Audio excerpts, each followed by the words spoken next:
So, starting from childhood, I was kind of always labeled, gave myself a nickname of clumsy. I would trip over my own feet, fall down. Essentially, people would be like, "What's happening with you?" And I'm like, "I don't know. I'm just clumsy." In my teen years, I had dislocated my right knee, my patella, just by simply ice skating and going around a turn. I went around the turn and my knee just went out and I dropped on the ice. It was the first time I'd ever been ice skating. And they rushed me to the hospital, and sure enough, my knee was out. And they did a couple of x-rays because before they put the knee in, they want to make sure that it's not broken in any way, pieces or whatever. So as soon as they put my knee back in place, it felt so much better. So I then had to wear like a hard brace type of thing and keep my leg straight for several months, like maybe 2 or 3, just to, so it was fun walking around on crutches. You had to kind of explain what happened, sort of, kind of, to, your fellow teenagers, and like, how'd you do that? Like, oh, ice skating. What? I'm like, I don't get it either. So, moving forward, when I was pregnant, I felt, especially in the later part of my pregnancy, felt a whole lot of pulling, and felt like when I stood up, like she was going to fall out and take all my insides with me. Just a very weird, and I just thought like, oh, it's just regular. This is how pregnancy is, and then as I started to enter into, the later stages of life, perimenopause and the fun stage, my joints started to become more unstable. And there was a lot more popping and clicking in my joints, and not just for me hearing it on the inside, but now it was audible to people on the outside, and people like, what was that? I'm like, oh, that was just my ankle. It's like, you all right, sis? And I'm like, but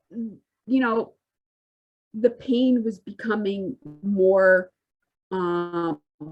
chronic and not lessening when I was taking Advil or Tylenol or whatever. And then I would become less intolerable to exercising, walking, hiking. I couldn't do that for long periods of time. And then I couldn't even stand for a long period of time before I need to sit down and kind of catch my breath.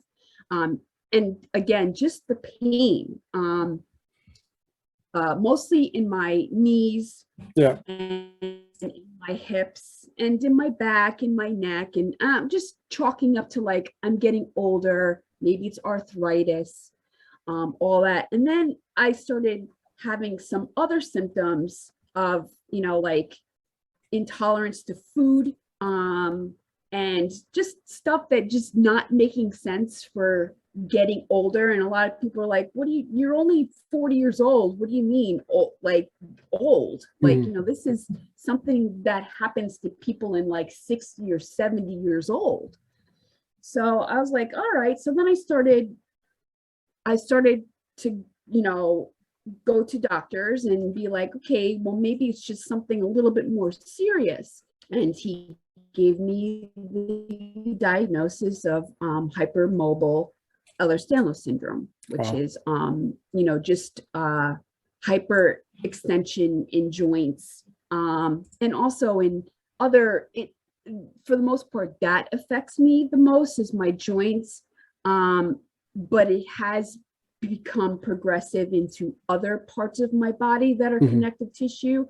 For the most part, my skin is very stretchy. And I could wear loose socks, I could wear loose things, and I will get like an imprint of it, and it will stay there for an hour, 2 hours. When I sleep I'll get like the sheets, sometimes you get like the sheet marks Marks. on your Yeah, face or yeah, whatever. And yeah, and all over my body, just like marks all over my body from sheets. And I thought that was strange too. And the geneticist says, yep. And so he felt my skin and he goes, wow, that's very impressive. And I'm yeah. like, impressive?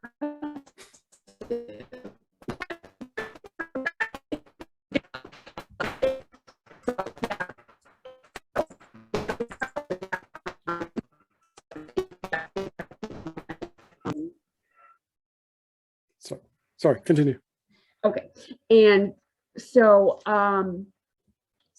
so I had gotten the diagnosis of uh, hypermobile, and also with the suspect of brittle cornea Mhm. syndrome.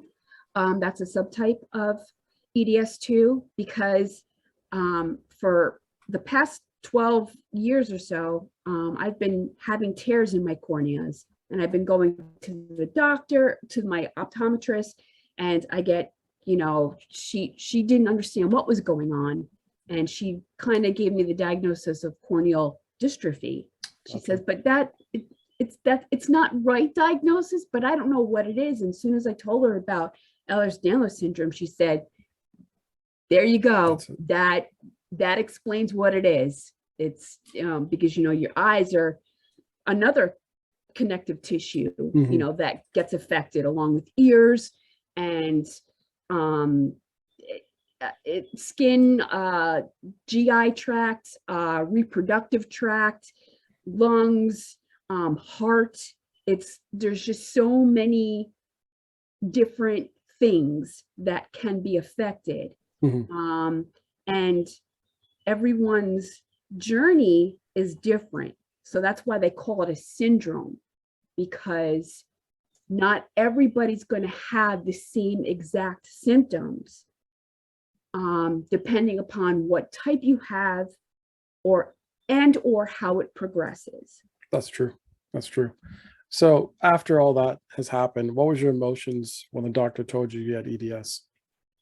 So I did feel a sense of relief because that kind of took off, MS and Mhm. other things that are severe that um that it gave me a direction, because every symbol, every symptom and every disease or disorder or whatever has certain types of therapies or the diagnosis really needs to be specific on what you have in order for you to maintain a fulfilled life, Mhm. so um there are many different connective tissues disorders, and Ehlers-Danlos is one of them. Fibromyalgia is another one. Rheumatoid arthritis is another one. There's many different ones. And so there's specific criteria that give the diagnosis of Ehlers-Danlos, Mhm. because I've seen Ehlers-Danlos being talked about a whole lot more, and people like, oh, I can bend my that I have EDS. It's like, No. no, or you might just have hypermobile joints. Mhm. But EDS is not something you can self-diagnose. It's really something that you need to take to a doctor, because you could have something totally different that needs totally different care, and you Very don't true. want to self-diagnose and start doing therapy for something that you don't have. It's very important to find out. That's why it's just like enough brushing things off, enough saying, oh, I'm getting old. Oh, no, Mhm. like you're worth it. You're worth, if there's something that is very important and something that is scaring you, but, and it is, progressive, but if you do enough research and you know what to do, then you can slow down the progression and you can have a fulfilled life, Very you true. know? Yep, that's very, very true. So which type of EDS do you have? And is there any things you can demonstrate? I've seen you bend your fingers like Can't bend it all the way. So I have the hypermobile type, and that's the hEDS, the hEDS or whatever they want to call it, type 3.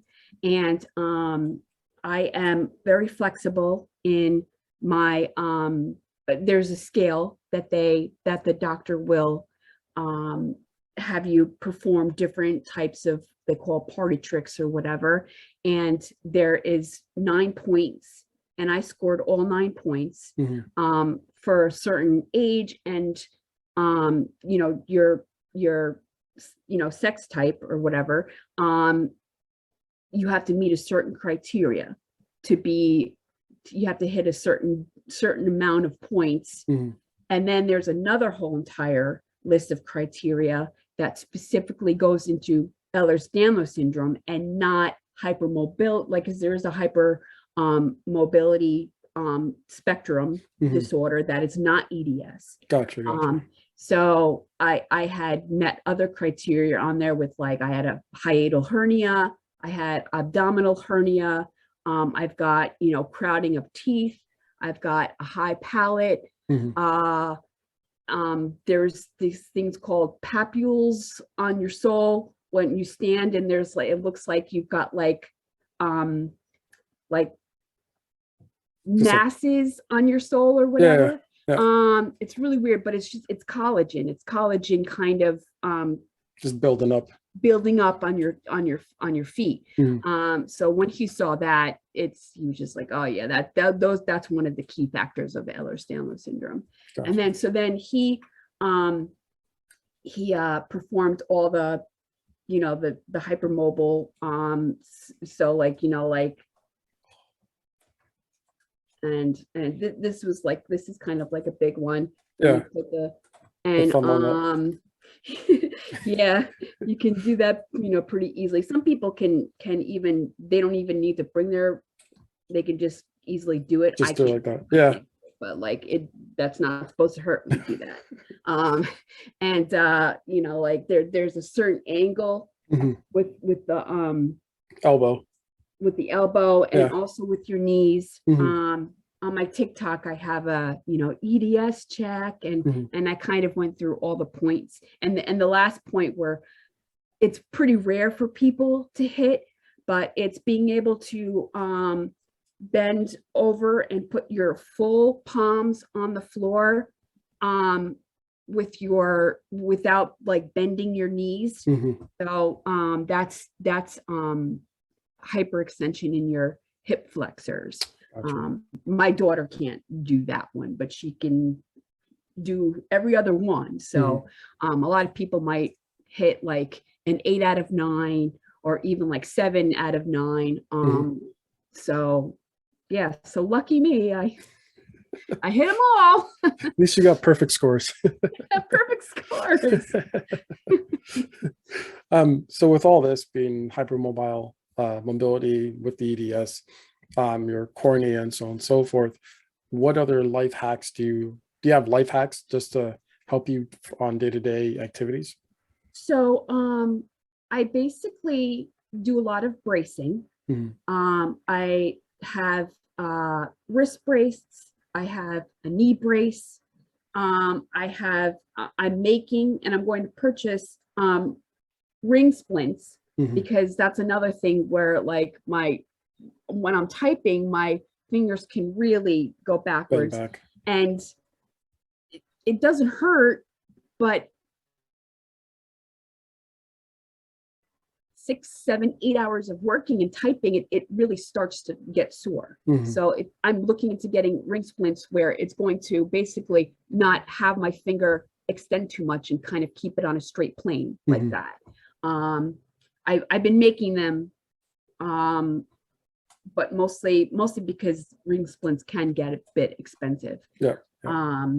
And they are kind of form fitting. So also just making sure that I know my limits, making sure that I stop when I hear my body screaming like stop, that I stop, I sit down, I rest, put my feet up.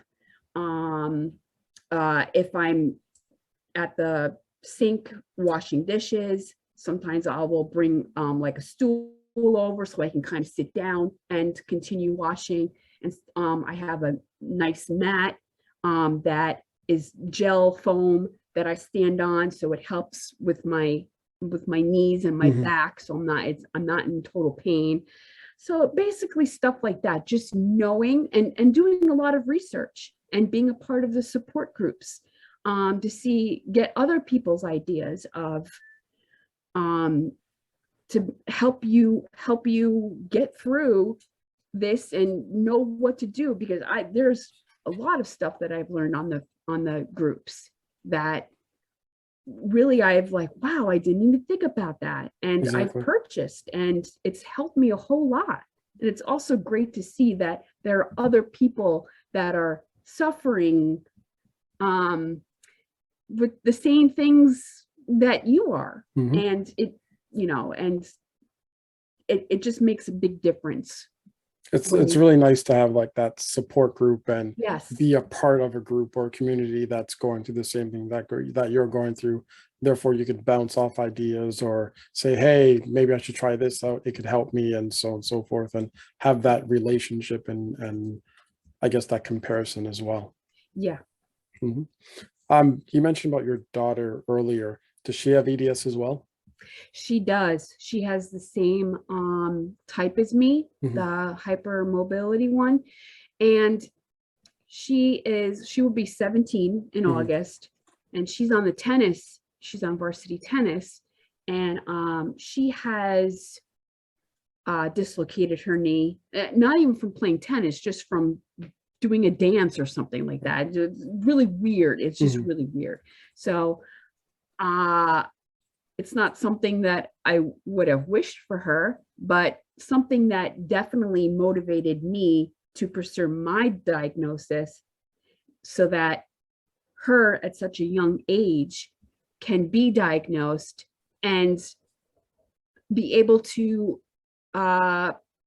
become a part of the community and also get the help that she needs to maintain and have a fulfilled life. So because I really wish I would have known a whole lot more that I know now when I was her age, because maybe I wouldn't be in as much chronic pain. Maybe I wouldn't be in my joints wouldn't have been as unstable as they are, with more bracing and more, knowing my limits. Correct. And respecting that. So Yep. I fully agree with you. And I know we had a pre-interview before. It's just that back then, call it 10, 15 years ago, the knowledge of EDS overall was not there for doctors. Right. It was really like, yeah, just take some Tylenol, take some Advil, take some rest, have a knee brace, you'll be okay. And now you'll start to see, I guess, that research, that concern, that awareness has started. So going with all that, I assume you had like a really good will to start advocating and bringing awareness to EDS. So how's that journey going for you? So far it's been really good. I find a lot of people that have been supportive, that are have been going through this for years, that have a lot more knowledge of it. And again, in the groups, giving ideas and hacks and what works for them, because everybody's journey is different. So what might work for one person may not work for another person. Yep. So but the ideas are out there to be like, hey, I can try this, with of course direction from your doctor. You don't want to start any type of therapy or medication or whatever without consulting with your doctor first. I must make that known, because a lot of people will self-diagnose and they'll, oh, I have this, so what should I take? And then it's just not a good route to go down. So definitely research, know that you're not alone in it, and that you have people here to support you, and that can guide you and can even suggest doctors that you can go to, like the geneticists diagnosed me, but EDS is really an umbrella. There's a lot of comorbidities that come out from it, like mast cell activation syndrome, which I have, POTS, which Charlotte had talked about, which is has to do with a lot of your heart and heart rate and blood pressure and all of that, which I can kind of relate to that too. It's not as predominant in me. And just a lot of dysautonomia. I always say that word wrong, but that's just like your body's ability to regulate temperature. So hot flashes, dizziness, just like even feeling cold, like your restriction of like my fingers are always cold, my feet are always cold. It could be 90 degrees outside, my toes are icicles. You know, so it's just understanding and knowing, again, like I said, knowing that there are other people out there that are experiencing this. It's not in your head. Don't let people gaslight you and say, oh no, you're fine. No, if you like really listen to yourself, if something is scaring you or something is not right and you feel it's not right, listen. I love that. Very, very true. And I like what you said. It's not, I see a lot of people really self-diagnose. It's nice. Some cases it's okay if it's something quick, like, oh, I got a headache, maybe just get a Tylenol and something like that. But when you're going through a lot of symptoms, if you try and self-diagnose, you might take the wrong medication. You might do the wrong activities, which will make things a lot worse. So like you mentioned, go see someone that's a profession, therefore they're able to guide you on the right path, and therefore you can either have a more, should lead you to a more healthier and more stable life. Yes, Yep. Absolutely. Any closing thoughts or comments? No, I guess just like I said, ultimately listen to your body, and find support. Do your research. I definitely suggest don't do Dr. Google. Do not do Dr. Google, because it's like, oh, I have a splinter in my finger, I'm gonna die. You know, like we all know how Google goes. So yeah. Don't, just do your research, and write down your symptoms. Journal is a huge thing. I definitely suggest journaling. When you have migraines, what brought it on? When you have a pain in your knee or like your shoulder, or if you get vertigo or dizziness, take notes. Did I just get out of the shower? Am I just standing still? Like, just journal everything that seems off, journal it. And I would journal it for a good like month, 2 months, maybe even 3 months, and bring that journal to a doctor. Because sometimes you go to a doctor and they're like, well, what are your symptoms? And I'm like, and they're like, here's some Benadryl, take it and I'll see you in 6 months. It's like, no, like, that's what I'm saying. Don't go automatically. Really journal things. Really listen to your body. And yeah. Love that. Racheal, it's been fantastic like always. And we'll definitely talk again. Thank you so much.